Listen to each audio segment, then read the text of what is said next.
Hi guys, so welcome back to my YouTube channel. Let's talk. So we're currently on volume 3, part 4, and there may be 2 parts to part 4 because it's going to be a little bit long-winded. However, this is also a follow-up of volume 3, parts 1, 2, and 3. So if you have not yet watched those videos, then you can watch them to catch up on the storyline. So remember, it's a series, it's a storyline, and in order for you to keep up to date and up to par as to what I'm talking about, then you would need to have watched the previous video. In those videos, I would have spoken about the loss of my virginity. So when my innocence was taken by the second grown man that I met. I also mentioned in those videos as well that this man came to my school in search of me, and he met up with one of my cousins that was on my dad's side. We were both in the same classroom basically, so that's my cousin that he met up with. But it happened that they were living in the same community, but I did not know this because now I had his number, and we would frequently meet up, and yeah, we would continue what we had started. He would pick me up from school, he would drop me off at school. So this was going on for months. So I would say about 4 months it was going on for consecutively with no form of suspicion from my families or anything. So everything was just, going smooth. Because now I had to be very smart in the way how I was moving as well.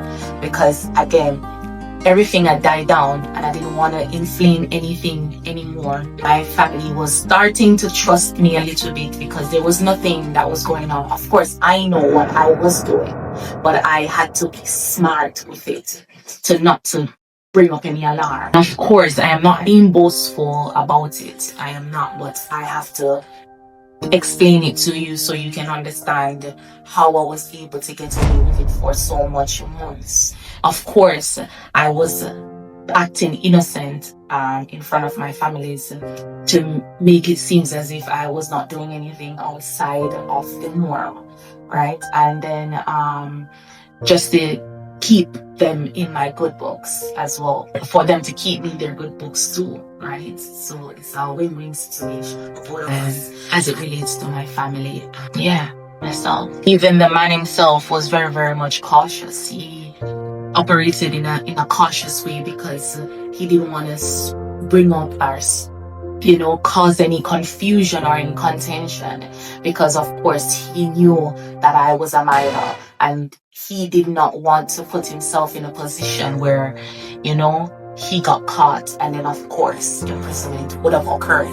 And then of course, remember I told you guys that my dad would have been now in regular attendance to the house just to see that I was behaving myself, and nothing was happening that I should not be doing, and I was remaining in a child's place essentially. And again, remember, there was nothing happening, so my dad didn't have to come to beat me. So the beating, the scolding had died down somewhat. It had somewhat died down and calmed down for a long time, because again, I started to act in a smart manner, not to raise any alarm. So I learned their tactics and say okay. And then I started to move smarter. So that I could see the guy that I was seeing. So as I said, I would always remain in a child's place to just let everyone think that okay, I am innocent, I am not doing anything. And remember, they did not have any form of inclination that I was no longer a virgin. In their mind, they think that yes, I am still a virgin, because again, remember the whole situation in volume 3 part 1 and volume 3 part 2 and 3. Watch it please, and you'll understand. My virginity was taken over a course of period of time by the second corner, but they didn't have any inclination. So yeah, so now into the story. So what happened was, one Sunday I had finished church, and remember now nothing was happening. So now they had this trust. They found that they could trust me now, or trust me to a limit, trust me to a fault. Yes. So they gave me some leeway, but not too much where I would take advantage. But they gave me just enough, because now there was nothing happening in their mind. There was nothing happening. I was feeling good, you know. I didn't have to get any more beating or any scolding. There's no embarrassment happening, you know. But of course, deep down, I know that I was doing what I was doing discreetly, of course. But they did not know this. So anyways, my guardian decided to let me have a walk out, because I went and I said I need to take a walk, if I could take a walk. And then of course she would say yes, but she would give me a curfew time, so 20 minutes or less to come back. So just gonna walk and come back, literally, that's it.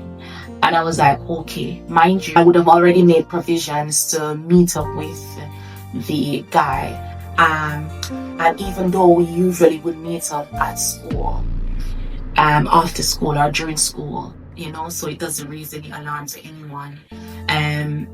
This was the weekend, so it was the first time I'm gonna meet him up for the weekend. We're at home, everybody's at home, so it's riskier, right? But I decided to take on the risk because I thought, yes, I was getting away with it. So far, so good. So I decided to take that risk. Yeah, she gave me the 20 minutes or less curfew time to be back in the yard. And I said, okay, I took it and I quickly ran out, and I was wearing this skimpy dress. So it was one of my dresses that I really loved, because it was like really short, you know, and I was very, very mature. So I didn't look my age per se. So I had this plump body. And as I was walking down the road and I saw his vehicle parked up where we said we would meet. And as I walked down and I was going in the vehicle, I saw my neighbor. Yes. So my neighbor was there and saw, it literally came around the corner and saw when I went into the vehicle. So now the right thing to do at that point was to walk away, right?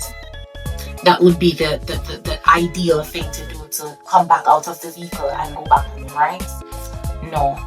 I decided that I wanted to go, and I ended up going. And I realized, because of the sexual thirst that I had now, I had to go to maintain it. My sexual appetite, yes, I enacted. So now fast forward, as I was at this man's house, I started feeling uneasy. When I say uneasy, like I feel like I couldn't breathe. And I know that was God punishing me now. So yeah, God was punishing me, because then now he realized that I was taking this thing too far. And of course, remember, God is our present help in times of needs, right? But in this situation, I was taking the need too far.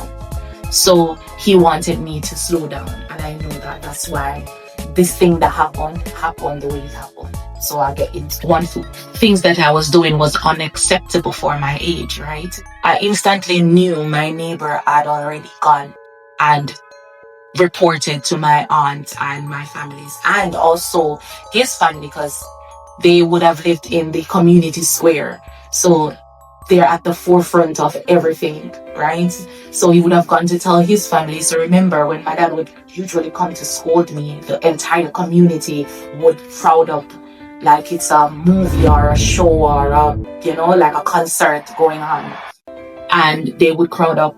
So this time, so they knew that my dad had this pattern of coming to scold me on a regular, right? So if you had watched volume 2, parts 1, 2, and 3, you would understand what I'm on about as well. So you can also refer back to those videos to understand as well in your own time, of course. And yeah, he literally, I knew it. So he went to his family, he told his families, and now everybody is out on the hunt, looking for me, or rather waiting for me. Yeah.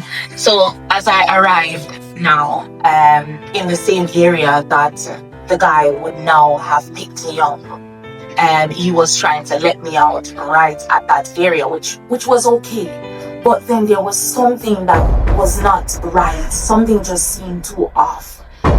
Like, something just seemed too settled.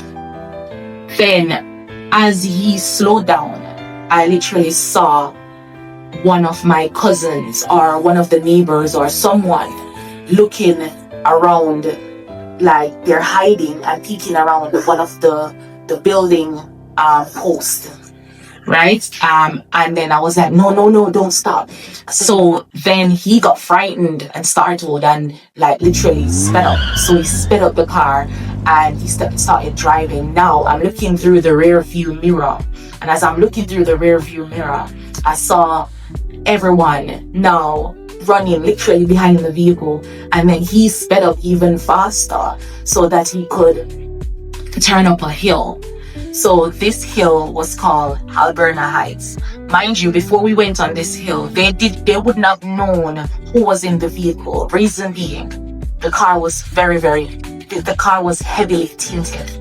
So it was dark. So no one from the outside could see on the inside, of course.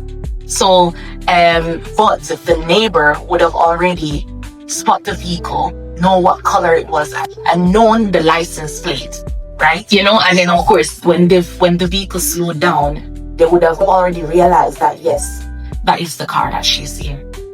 Anyways, we drove up. As I said, he sped up more and we went up this hill called Alberna Heights. As he went up the hill called Alberna Heights, I jumped out the